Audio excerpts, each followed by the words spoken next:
small property action daily actually really starts to combine into that larger success.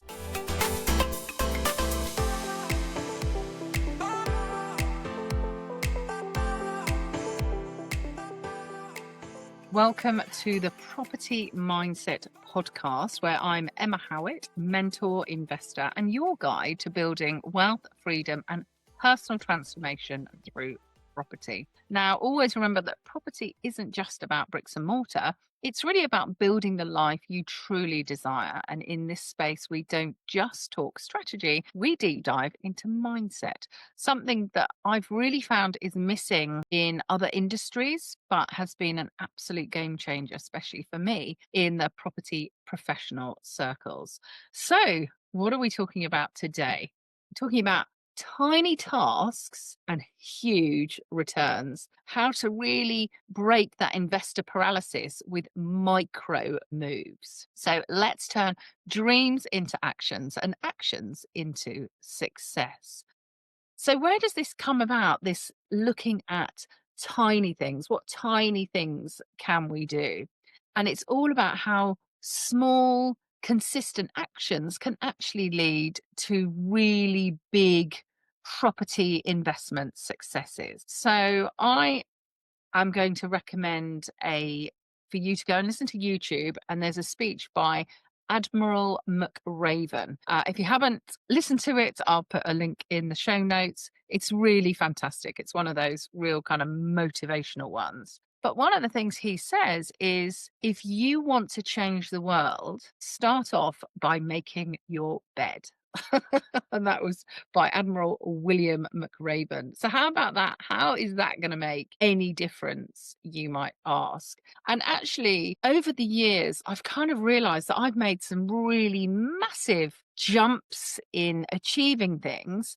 But equally, when I look back at the times when I've made those really small adjustments, and actually, sometimes it is about cleaning your teeth. It is about wiping that surface after you've made a sandwich. And the reason that I say these things is I now have teenage kids and it is really frustrating. But what I'm seeing is the kids that just do those little tasks and get those things done seem to be able to apply that into other areas of their lives. And that is what I really noticed growing up, that there were some of those little things that I just didn't bother to do. And I can see that I wasn't able, that kind of carried on into my other areas of life. So it's something that in my later years, I've really come back and looked at. So a book, I'm going to recommend lots of books in this episode because I really feel there's so many tremendous books out there. So the first one I'm going to recommend is Atomic Habits. If you have not read it, oh my gosh, it is an absolute essential. It's by James Clear. So go and read that. So let's just understand what is the difference between a macro and a micro action, goal, whatever it is. Now, obviously, macro could be something as big as owning an entire property portfolio, whereas a micro goal or action might be just to book a viewing or clearing literally a to-do on your to-do list for the day. But it's these small habits that really absolutely build your confidence and your momentum. And I always talk about, when you're pushing a snowball up a hill, so it's pushing and pushing, it takes quite a bit of effort, doesn't it? But once it gets going and it's got to the top, even if it's a very shallow hill going down, that momentum has started and it starts to move on its own. And it's those things that can really help us move forward. And it's those little activities that give us that boost. And quite often we'll be like, wow, I did actually achieve some things today. Not necessarily all the things that I wanted to do, but some things. So it is about not just building the momentum, but that confidence. So, like we talked about, start the day with making the bed. That might seem really silly. And in fairness, I've gone through years of not making my bed. Like, I'm completely honest, I have a duvet. It does not require that much. It's like a little bit of a flick, isn't it? And it looks okay.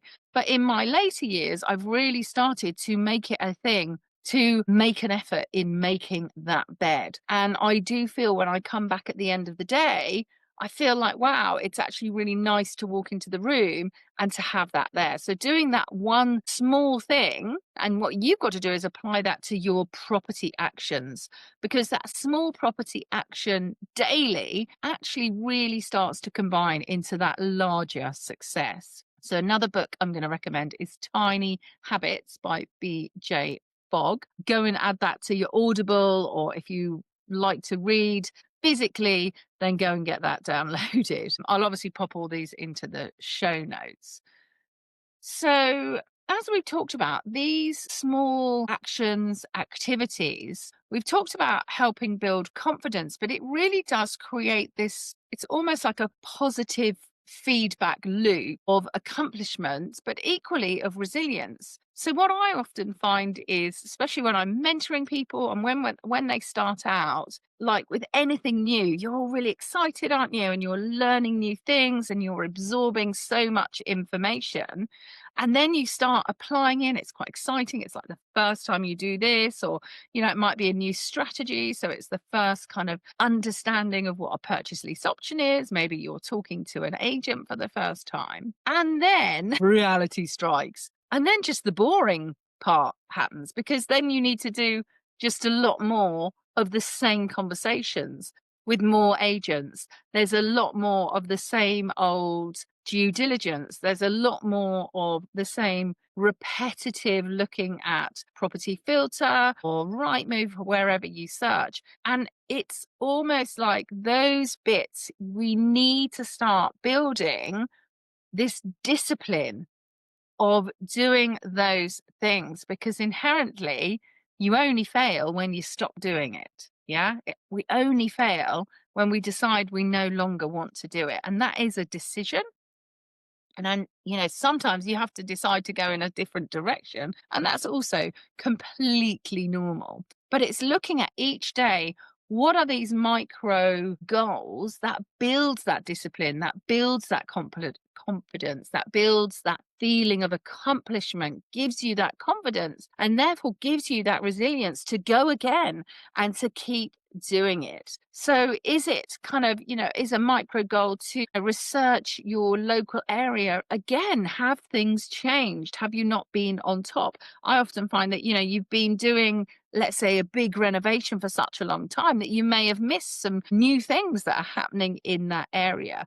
And it's going back and reassessing that. So I've got a quote by Robert Kiyosaki. Obviously, if you haven't read Rich Dad, Poor Dad, must go and read it. It's kind of like the stalwart of every single investor that I know of. They've all read it and love it. And he said, real estate investing, even on a very small scale, remains a tried and true means of building an individual's cash flow and wealth. So all these little things that we do enable us to build that up along the way. Next book for you, The Power of Habit by Charles Duhigg. Go and read that one. So let's look at kind of practical tips that we might look at in what we should do. Now, I always talk about having weekly, daily KPIs, so key performance indicators, especially if, for instance, you're looking for the next deal. It may be that, you're currently on Rightmove, and there's a lot of that repetition, isn't it? Time and time again, it's kind of like, oh, I've already looked at that one. I've already looked at that one. So that's why I like using things like Property Filter. Again, I'll put a link in the show notes, because you are able to each day go in and only look at the properties that are relevant to what you're looking for. And you can actually, in that moment, decide whether to put it into your pipeline, so do some more work on it, or just hide it, get rid of it. It's not relevant to you. And that could be one of your KPIs. So you go into, say, something like Property Filter, and you clear out any new property deals that have come in and see whether they will be something that you will go on and do your due diligence. It may also be that you make, let's say, 10 phone calls to agents a week. Let's say you send, 20 letters, direct to vendor letters. It might be those letters are going to the properties that are sold subject to contract. Because guess what? 1 in 3 of those properties fall out of bed. And so actually sending those letters to those people, and you can do it in a really positive way. Always think, how can I help these people? So it might be just as simple as, I hear you're moving. Here's a great suggestion for, I don't know, removal companies. Here's a checklist of what you need to do for moving. And of course, if anything were to fall through, I'm really looking to buy something in your area. It might be your micro goals, might be something like, doing checklists for compliance for your landlord duties. Maybe you've chosen to join the NRLA. Love it. I'll put a link to that too. So the National Residential Landlords Association. And what's so fabulous about this is you can actually do courses on being a landlord. They have got so many resources. And it may be that you feel that you've been doing the same old thing for a while, and actually you need to upgrade your systems, have checklists for each property, making sure that you're getting your, pat testing done, all of these things. And perhaps it's the number of deals that you analyze per week. So of course it depends on what you're doing, where you're going, whether you're doing deal sourcing, whether you're doing rent to rent, whether you're looking for blocks of flats, title splitting. I mean, all of these, you're going to have slightly different KPIs, but these key performance indicators are small steps, regular steps that are the boring, that are the mundane, that can be like, oh, it feels like you're dragging yourself out because you've done the same old thing. And we inherently love to do things that excite us. And that's not always the case, but by having these key performance indicators or micro goals, they will help us build that momentum and get us closer and closer to getting there. And it kind of emphasizes celebrating each small step, like Admiral McRaven's idea of the pride you get from just making your bed. And I'm just a huge fan of checklists. In fact, one of my mentees this week, she'll know who it is. If you're ready to take your property journey to the next level, check out my Property Success Mindset Formula course on Udemy. Inside, you'll discover actionable strategies and exercises designed to shift your thinking, boost your confidence, and help you navigate property challenges with clarity. Whether you're just starting out or looking to break through to a new level, this course delivers the mindset tools professional investors use every day. Visit the link in the show notes to unlock your property potential. And remember, your biggest asset is not just your portfolio, but the way you think.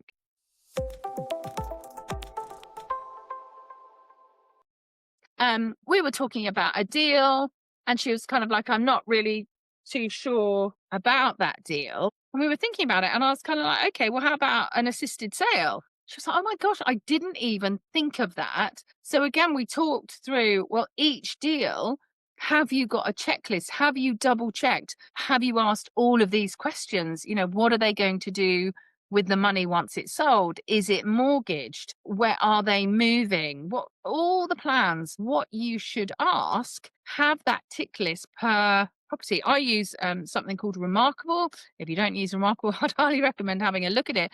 But just a simple Excel spreadsheet, or just a simple, printed out sheet that you can just tick off. They are so helpful. And also within that, I am a huge advocate of knowing that humans make errors. Like, it is just going to happen. Like, we all make errors. Your team are going to make errors. They're not going to mean to do it, but it's just what happens. And so I love a good spreadsheet or a good checklist of things to help us not make those human errors. So when I was managing quite a lot of serviced accommodation, every time we had a booking come in, and we had like really smart systems, but inherently there was a couple of things that did need to just be double checked manually. And even within that, we then had a checklist just to make sure that everything had fallen in place, because there was the odd occasion where, for whatever reason, something hadn't fallen into place. So these checklists massively reduced our human errors. So things like that are great. And you can use apps, you can use journals, anything like that are really great. Next book, Mini Habits by Stephen Guise. Go and get that one. So with all of these micro goals or activities, it's really key, obviously, to track them. If you don't measure them, then what does it matter? But also celebrating. So it's kind of knowing that once you're doing these things, you're seeing that momentum, you're building that confidence, and it's loving the process rather than always being so attached to the end goal. If we can love those small elements along the way, those small activities that they do, it's going to make all the difference. And one of the biggest changes in my momentum, and it's a tiny thing to do really, was to do my planning for the week on a Sunday night. Now, I am a mum, so I've got like each kid, whether they're at school, not at school, holidays, they've all got like ponies, they all do clubs, so it's swimming. Then I've got obviously my house, so I've got, the house needs to be kept in order. I need to have food in the cupboards. We need to eat. I like to prepare foods for the week. So I like snacks to be made, homemade, so they're a bit healthier. Then I've obviously got my business, and then I've got multiple businesses. I've got multiple properties. I've got the podcast. So there's so many different things. And what I was finding is I would have these kind of individual kind of linear lines for each of those. And quite often they just wouldn't meet. So I'd have booked a meeting at the same time as the kids swimming or something. All of these things just were a nightmare. And then I'd see that actually I couldn't take my daughter, for instance, to a club because it coincided with me having to be, in fact, this morning was a classic example. My daughter should have been going to a club, but I was equally had to go and meet somebody at a property. So on a Sunday night, I sit and plan my whole week. I use something called This Is My Era. Highly recommend it. Hundreds and hundreds of my mentees have used them with massive success from them. And what you could do is each day I write down in a physical book, and I have diary, I have my electronic diary, but this enables me by writing it down. I can see how all of those different areas of my life can combine and how I can juggle them. And actually, just this small half an hour of working out my week enable me to do so much. And I could then see when I would be able to fit things in, when I had to ask for help. Did I need somebody else to help with the kids, with the property? All of those things help so much. And it was just such a small thing, but a massive, massive win. And I tell you what, it massively increased my motivation, and my progress was visibly tangible because I wasn't making those errors. I was seeing in advance, well, look, if I've got to get, I don't know, let's say 3 podcasts done this week, I've got to do quite a bit of juggling. And then it started to get to the stage where I would see, well, actually, it would be much better if I did, say, all of this on one day a month, or, and certainly with my mentoring, I do a couple of days a month where we do all of it on those days. And that works really well for everyone. Don't forget, I have everything there. I'm all prepared. Really, really great. Sometimes, do you get overwhelmed though? Great book for that is Essentialism by Greg McKeown. So we have been talking about these small, consistent steps. And what is that mindset for that long-term success? And it really is identifying the shift that you need to make to become that person who takes those small, consistent actions daily. And just sit down and look and think, well, what areas are not working? What areas could I really make some changes? And actually, I can see that I keep seeing that bit is not working. I'm just not getting the results that I want. Always look at an area where you're not getting the results that you want and break it down. What could I do? And ask other people. I can see you're successful at, for instance, finding deals. What are you doing? How many estate agent do you speak to a week? How many due diligence do you do?